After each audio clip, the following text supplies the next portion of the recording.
What's going on, everybody? Welcome back to D-Money Entertainment. Thanks for tuning in to another video. I want to talk today about War Thunder. Now, if you followed my channel for at least a little bit of time, or even the longest amount of time, you know that I play this game. I've got quite a few videos that have been made on War Thunder, and the reason why I'm making this is I was talking to somebody I know named Nathan, and he asked me about War Thunder, and I was telling him about how much I love to play it, and he asked me, well, why would I play that game? And that's what we're going to answer today. I think that the most simple place to start when we talk about War Thunder and really why you would want to play a game like this is it releases my inner child. I mean, like, when I was a young kid, I had all kinds of little army trucks and planes, like toy planes that I would use to play with, and I always imagined what it would be like if they could actually do what I was imagining in my head. And so War Thunder is one of these games that quite literally captured my imagination. It became the reality of what I always sought to have with my toys, you know. And yeah, I'm an adult now. I'm 30 years old, and I'm not sitting there playing with little toys, you know, but this is effectively my toys now. You know, the machines that were created for destruction are, for some reason, fascinating for me and a lot of other people out there. And War Thunder gives you an opportunity to experience it, you know.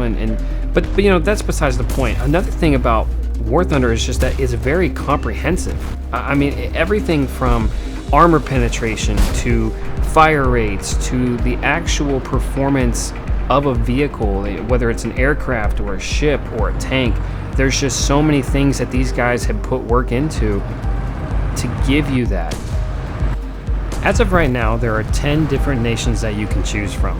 I am probably the most basic person that you can think of because I started with Germany. I still play Germany as my main nation, but as of right now, there is the United States, Germany, Russia, Great Britain, France, Japan, Italy, China, Sweden, and Israel.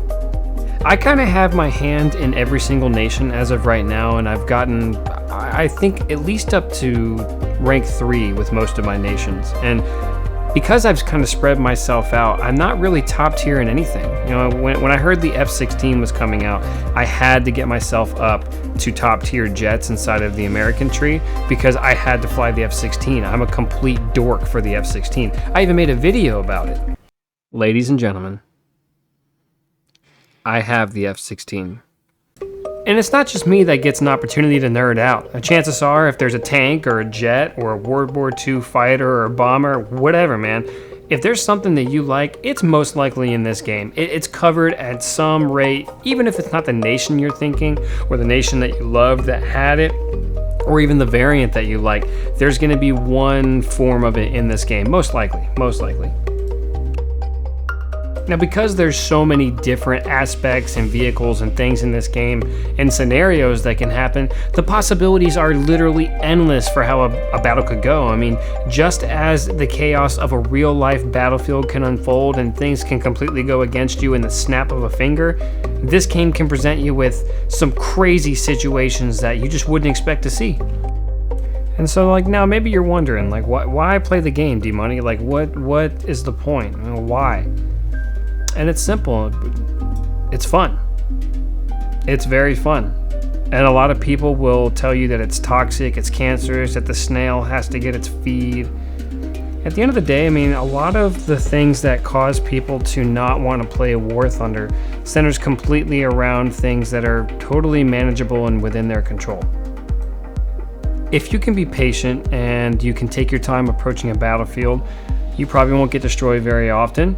Most likely, it's a point-and-click adventure, but that's not really why a lot of people play games like this. I mean, if you want risk, if you want to have that high reward, oh my God, does it turn into these just amazing scenarios and situations that are extremely cinematic and captivating and really honestly they have a lot of depth to them, and you have a lot of fun doing it. So I mean, the game is fun, guys. It's just so much fun, and you should try it out because it is a good time.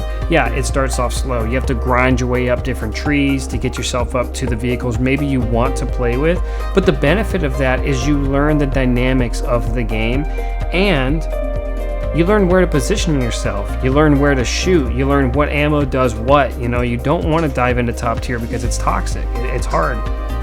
Well, when I say that it's toxic, I mean that it's just hard for newer players. I mean, it's not necessarily a toxic environment because everything in top tier is meant to be absolutely lethal. And I think that's what a lot of people forget when they play top tier, is that they're playing with literally the best weapons in the game, you know, and that's just the reality of it. So giving yourself the time to learn all of the different dynamics of the game and learning what vehicles are, what kind of advantages you would have, turn times on planes, reload time, and penetration of different ammo types on tanks. And I don't know anything about naval, so don't ask me about naval, but I know it's very comprehensive in itself. So taking the time to start from the bottom of the grind, working your way up, it's very worth it, man. You will have a much better time if you actually absorb the different things that go into grinding up a ladder.